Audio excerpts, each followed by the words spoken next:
안녕하세요, 청취자 여러분. 최근에 저희가 오라클이라는 기업에 대한 흥미로운 자료들을 좀 받아서 검토해 봤습니다. 네, 특히 며칠 전, 그러니까 2025년 9월 9일이었죠.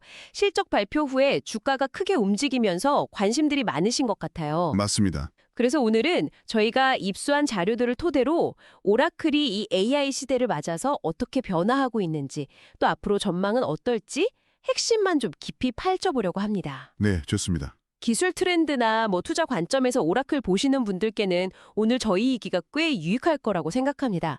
옆에는 오늘도 전문가님 나와 계십니다. 네, 반갑습니다.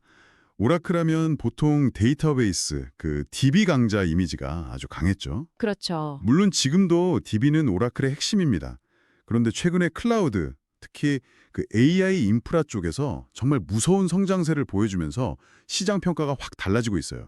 평가가 달라지고 있다. 네, 말씀하신 대로 9월 9일 실적 발표 후에 주가가 급등했는데 이게 그냥 기대감만으로 오른 게 아니고요.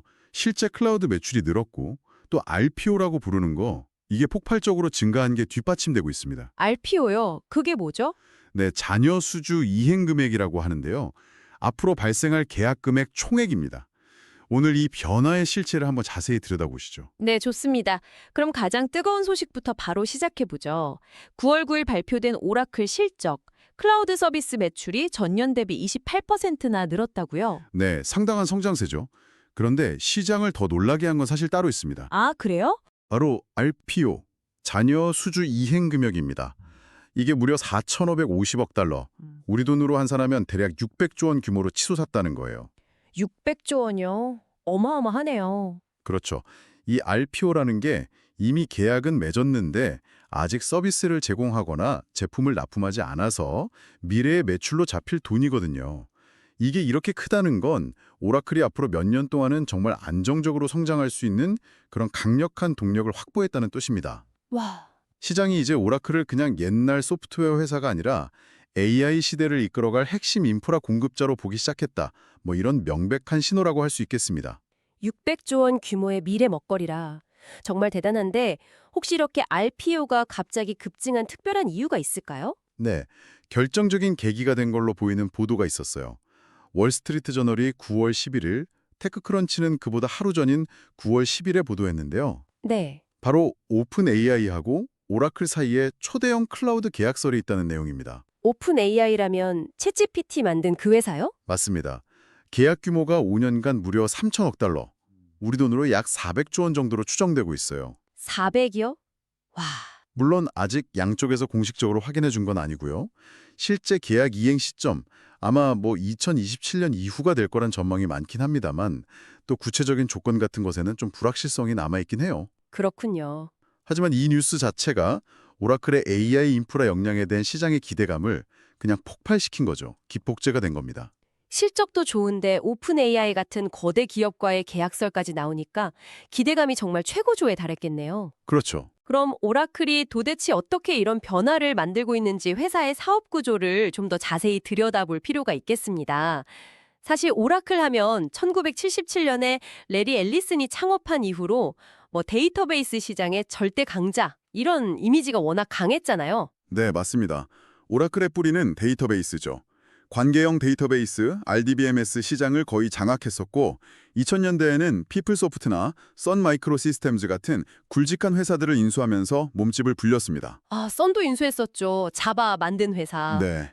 그러다가 2010년대 들어서 클라우드로 전환하기 시작했고 2022년에는 써너라는 의료정보 시스템 회사를 인수하면서 헬스케어 분야로도 발을 넓혔죠. 헬스케어까지? 네. 현재 오라클 사업은 크게 네 가지 축으로 돌아갑니다. 첫 번째는 역시 오라클의 심장, 데이터베이스입니다. 데이터베이스. 이건 어떻게 진화하고 있나요? 여전히 중요한가요? 그럼요. 아주 중요합니다. 핵심은 2024년 5월 2일에 발표된 최신 버전 오라클 데이터베이스 23AI입니다. 이름에 AI가 붙었죠? 네, 그러네요. AI 기능을 대폭 강화했다는 뜻입니다. 여기서 가장 주목할 만한 게 AI 벡터 검색 기능인데요. 벡터 검색이요? 그게 뭔가요? 좀 쉽게 설명해 주실 수 있나요? 네, 이게 뭐냐면 기존에는 데이터베이스가 주로 숫자나 표 같은 정형 데이터만 다뤘잖아요. 그렇죠. 그런데 이젠 문서나 이미지, 음성 같은 비정형 데이터까지 DB 안에서 AI가 직접 이해하고 분석할 수 있게 만든 겁니다. 벡터라는 수학적 방식으로 데이터를 표현해서요. 아하. 예를 들어 회사 매출 기록이랑 고객 상담 녹취록, 제품 이미지 이런 걸 한 시스템 안에서 AI가 연관성을 찾아서 같이 분석할 수 있게 된 거죠. 와, 그건 정말 유용하겠는데요. 특히 이게 요즘 AI 분야에서 아주 핫한 RAV, 검색 증강 생성 기술 구현에 굉장히 유리해요. RAG요? 네, RAG는 외부의 최신 정보를 실시간으로 검색해서 AI 모델 답변의 정확도나 신뢰도를 높이는 기술인데요.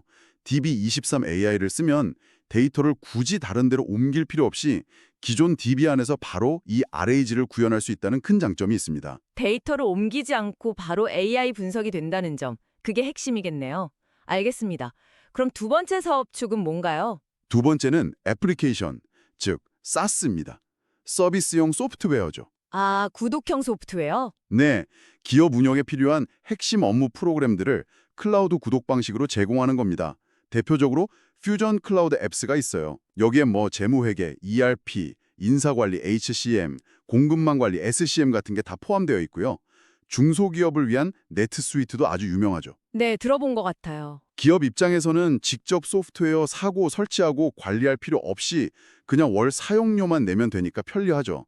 항상 최신 기능 쓰고요. 그렇군요. 그럼 세 번째 축이 요즘 가장 주목받는 분야겠네요. 맞습니다. 세 번째가 바로 지금 가장 뜨거운 클라우드 인프라, OCI입니다. 오라클 클라우드 인프라스트럭처. OCI? 네, 쉽게 말해서 AI 모델 개발하고 학습시키고 운영하는 데 필요한 고성용 컴퓨팅 자원, 그러니까 서버나 스토리지, 네트워크 이런 걸 빌려주는 서비스예요. AI 공장 같은 거네요. 그렇죠. 특히 오라클은 엔비디아랑 아주 긴밀하게 협력해서요. H100, H200, B200 같은 최신 GPU는 물론이고 앞으로 주력이 될 GB200 슈퍼칩까지 포함된 대규모 클러스터를 경쟁사들보다 더 빨리 확보해서 제공하는 데 집중하고 있습니다. 엔비디아 칩 확보가 중요하군요. 네, 2024년 9월 11일자 오라클 클라우드 블로그나 2025년 5월 7일자 DBTA 같은 기술 매체 보도를 보면 오라클은 그냥 GPU만 빌려주는 게 아니라 보안, 성능, 그리고 가격 경쟁력까지 갖췄다는 점을 아주 강하게 내세우고 있어요. 아까 비유를 들어주셨는데 OCI는 그럼 AI 공장의 어떤 부분인가요? 네, 아까 오라클 전체를 AI 공장 설비업체에 비유했잖아요. 거기서 OCI는 공장의 전력, 즉 고성능 GPU 연산 능력을 공급하고 데이터를 빠르게 주고받는 배선, 즉 고성능 네트워크 역할을 하는 셈입니다. 전력과 배선. 네, 그리고 이 모든 걸 효율적으로 통제하고 데이터를 안전하게 관리하는 배전반 역할은 아까 말씀드린 데이터베이스 30AI가 맡는 거고요. 이 세 가지, 전력, 배선, 배전반을 한꺼번에 통합해서 제공한다는 게 오라클 OCI의 핵심 경쟁력이라고 할 수 있습니다. 아, 그 비유 덕분에 확실히 이해가 됩니다. 그럼 마지막 네 번째 축은 뭔가요? 네 번째는 멀티 클라우드 그리고 분산형 클라우드 전략입니다. 이건 오라클의 좀 유연한 면모를 보여주는 건데요. 유연하다고요? 네, 고객이 만약 이미 아마존 AWS나 마이크로소프트 애저, 구글 클라우드 같은 다른 회사 클라우드를 쓰고 있더라도 그 환경 안에서 오라클 데이터베이스를 마치 자기네 서비스처럼 아주 쉽게 쓸 수 있게 해주는 겁니다. 오, 다른 클라우드에서도요? 그렇죠. 예를 들어 오라클 데이터베이스 앳 애저 같은 서비스가 대표적이고요. 로이터 통신이 2025년 9월 9일에 마이크로소프트와의 협력을 더 강화했다는 소식을 보도하기도 했어요. 아, 협력을 강화했군요. 네. 또 다른 한 축은 분산형 클라우드인데요. 어떤 고객들은 데이터 보안이나 규제 때문에 데이터를 특정 국가나 지역 밖으로 절대 못 내보내는 경우가 있어요. 뭐 정부기관이나 금융회사 같은 곳들이 그렇죠. 그렇죠. 데이터 주권 문제 때문에. 맞습니다. 이런 고객들을 위해서 오라클은 클라우드 앳 커스터머라는 서비스를 제공합니다.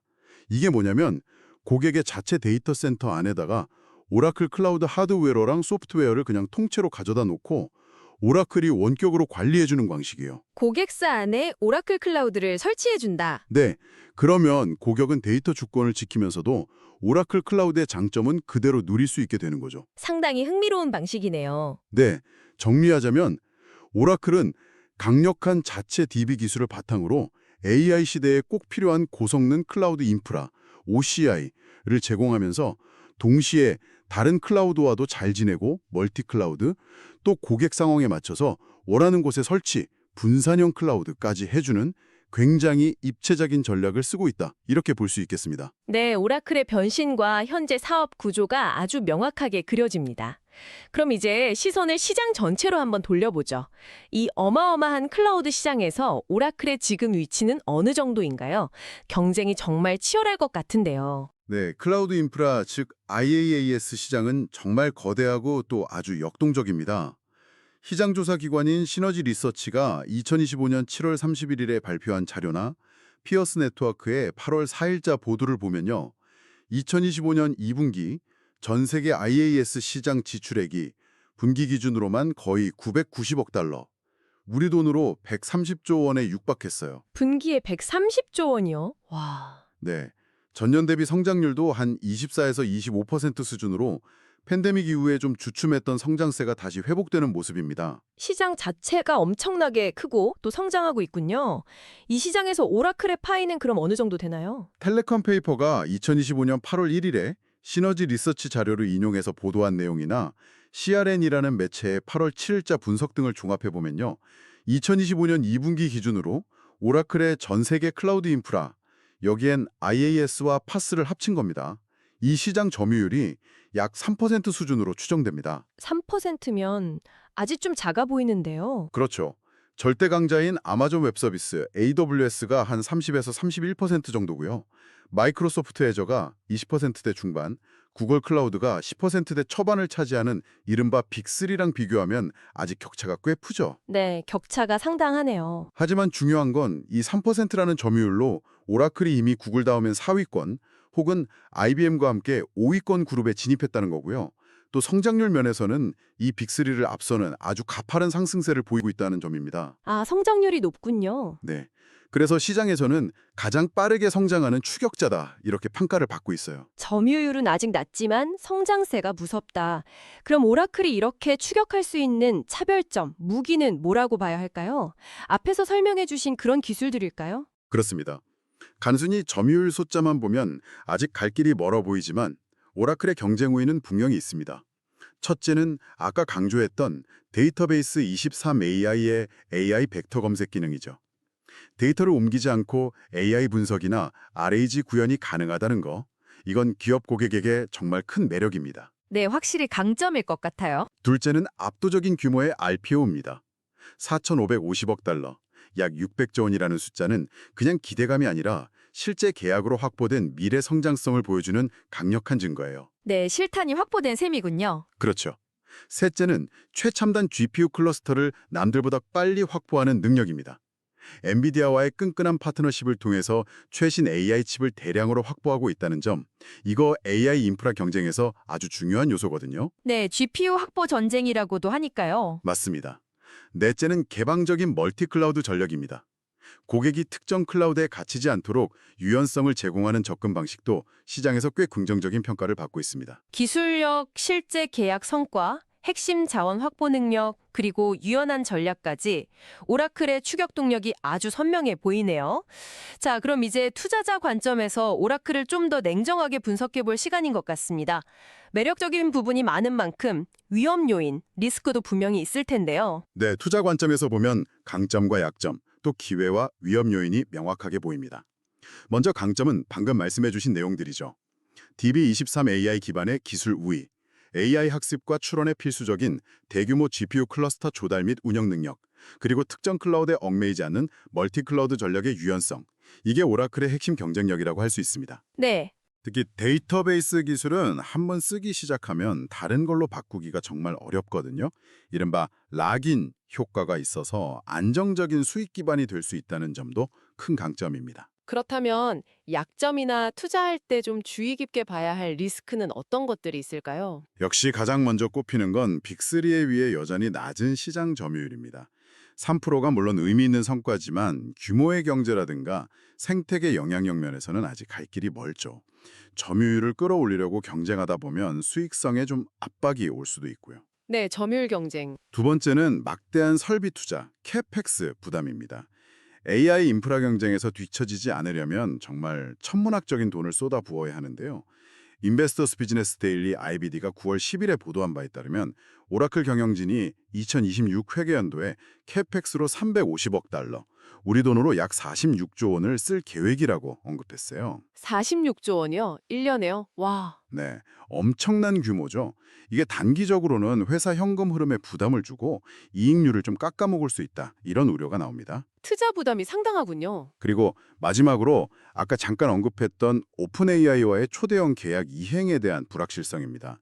만약에 이 계약이 지연되거나 규모가 축소된다거나 하면 주가에는 당연히 부정적인 영향을 미칠 수 있겠죠. 네, 그 계약건이 크긴 크네요. 투자자 입장에서 리스크 요인을 조금 더 보태자면요. 경쟁 심화로 인한 클라우드 서비스 가격이나 압박도 무시할 수 없습니다. AWS, 애저, 구글 클라우드 전부 다 가격 경쟁력을 계속 내세우고 있기 때문에 오라클도 마진 압박을 받을 수밖에 없어요. 가격 전쟁 가능성도 있군요. 네. 또 각국 정부가 데이터 주권을 강조하면서 내놓는 여러 규제 강화 움직임도 오라클의 글로벌 사업 확장에는 변수가 될 수 있습니다. 아, 규제 리스크. 그리고 한 가지 더. 오라클 주식 티커는 ORCL이죠. 투자할 때는 단순히 오라클만 볼 게 아니라 이 회사와 얽혀있는 전체 생태계를 함께 봐야 합니다. 생태계요? 네. GPU를 공급하는 엔비디아나 AMD 같은 반도체 회사들, 그리고 오라클 클라우드 위에서 돌아갈 수 있는 코헤어나 메타의 라마, xAI 같은 AI 모델 기업들의 움직임까지 다 복합적으로 고려해야 한다는 의미입니다. 아, 주변 환경까지 다 봐야 하는군요. 고려할 변수가 정말 많네요. 그럼 이제 마지막으로 오라클의 미래는 어떻게 흘러갈지 한번 전망을 해보겠습니다. 기본적인 시나리오는 어떻게 예상해 볼 수 있을까요? 가장 합리적인 기본 시나리오는 역시 지금 확보한 그 막대한 RPO가 계획대로 실제 매출로 잘 전환되고 또 GPU 클러스터 증설도 순조롭게 이루어지면서 클라우드 부문의 고성장이 계속 이어지는 그림입니다. 네, RPO가 매출로 이어지는 것. 그렇죠. 동시에 데이터베이스 23AI가 점점 더 많이 채택되면서 기존 오라클 DB 고객들의 충성도를 더 높이고 이들을 자연스럽게 OCI 고객으로 끌어들이는 그런 선순환 구조가 만들어지는 걸 기대해 볼 수 있겠죠. 그게 기본 시나리오라면 여기서 더 긍정적인 방향으로 업사이드 시나리오는 어떤 모습일까요? 업사이드 요인으로는 첫째, 아까 말씀드린 오픈 AI 계약 같은 초대형 프로젝트가 실제로 계획대로 혹은 더 큰 규모로 이행되는 경우입니다. 이게 현실화되면 파급 효과가 엄청나겠죠. 그렇죠. 둘째, 각 나라나 주요 기관들이 데이터 주권을 지키면서 자체 AI 시스템을 구축하려는 소버린 AI 수요가 예상보다 더 빠르게 확산되는 경우입니다. 오라클의 클라우드 커스터머 같은 솔루션이 이런 수요에는 딱 맞거든요. 아, 소버린 AI 수요 증가. 네.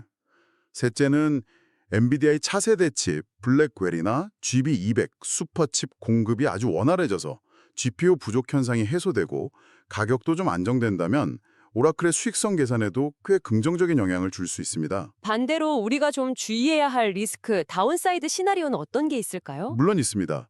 앞서 계속 언급됐던 계약 관련 불확실성이 현실화되는 게 가장 큰 리스크겠죠. 오픈 AI 계약이 틀어진다거나 하는 경우요. 네. 또 AI 데이터 센터 짓는데 꼭 필요한 전력이 부족하다거나 부지 확보가 어렵다거나 하는 문제 때문에 인프라 구축 계획이 지연될 가능성도 배제할 수는 없습니다. 아, 인프라 구축 지연 가능성. 경쟁 측면에서는 AWS, 애저, 구글 같은 경쟁사들이 더 공격적인 가격이나 정책을 펼 경우 오라클도 어쩔 수 없이 출혈 경쟁에 휘말릴 수 있고요. 가격 경쟁 심화? 마지막으로 마이크로소프트나 구글 플랫폼 위에서 오라클 서비스를 제공하는 그 멀티클라우드 전략이 과연 장기적으로 얼마나 수익성이 좋을까 하는 의문도 제기될 수 있습니다. 파트너사에 내야 하는 비용 등을 고려하면 자체 OCI 사업만큼의 마진을 확보하기는 어려울 수 있다는 분석도 있거든요. 멀티클라우드 전략의 수익성 문제도 있군요. 네, 그런 점도 고려해야 합니다. 정말 다양한 변수들이 오라클의 미래를 좌우하겠네요. 오늘 저희가 쭉 살펴본 것처럼 오라클은 과거의 명성에 안주하지 않고 AI와 클라우드라는 새로운 시대의 파도에 정말 과감하게 올라탄 모습입니다. 네, 아주 공격적이죠. 600조 원에 달하는 RPO는 그 성공 가능성에 대한 시장의 큰 기대를 보여주지만 동시에 또 막대한 투자 부담과 거인들과의 치열한 경쟁이라는 무거운 과제도 안고 있습니다. 자, 이 모든 정보가 청취자 여러분, 바로 당신에게는 어떤 의미로 다가오시나요? 한 가지 분명한 사실은 오라클이 더 이상 그냥 데이터베이스 잘 만드는 조용한 강자가 아니라 AI 인프라 패권을 둘러싼 이 전쟁의 한가운데에선 핵심 플레이어로 떠올랐다는 것입니다. 이들의 야심찬 행보가 앞으로 어떤 결과를 낳을지 계속 지켜볼 필요가 있겠습니다. 네, 마지막으로 오늘 논의를 바탕으로 청취자 여러분께 생각해 볼 만한 질문 하나를 던지면서 마무리하고 싶습니다. 네, 어떤 질문인가요? 저희 대화 중에 소버린 AI, 즉 각 국가나 기관이 데이터 주권을 지키면서 자체적으로 AI 역량을 확보하려는 움직임에 대해 잠깐 언급했었잖아요. 네, 클라우드 앳 커스터머와 관련해서요. 맞습니다. 이런 지정학적인 그리고 기술적인 독립에 대한 요구가 단순히 컴퓨팅 파워 경쟁을 넘어서서 이 클라우드 시장 전체의 구조를 근본적으로 어떻게 바꿀 수 있을까요? 아, 시장 판도 변화 가능성? 네, 그리고 오라클처럼 이런 소버린 AI 수요에 특화된 솔루션을 제공하는 기업에게 이런 흐름은 과연 엄청난 기회가 될까요? 아니면 또 다른 복잡한 도전 과제가 될까요? 이 질문에 대해 한번 깊이 생각해 보시면 오늘 저희가 나눈 오라클 이야기가 더욱 입체적으로 다가올 것 같습니다. 소버린 AI가 클라우드 시장과 오라클에 미칠 영향이라 정말 흥미로운 질문이네요. 오늘 오라클에 대한 심층 분석, 유익한 시간이 되셨기를 바랍니다. 함께해 주셔서 감사합니다. 감사합니다. 다음에도 흥미롭고 깊이 있는 정보로 찾아뵙겠습니다. 안녕하세요, 청취자 여러분. 최근에 저희가 오라클이라는 기업에 대한 흥미로운 자료들을 좀 받아서 검토해 봤습니다. 네.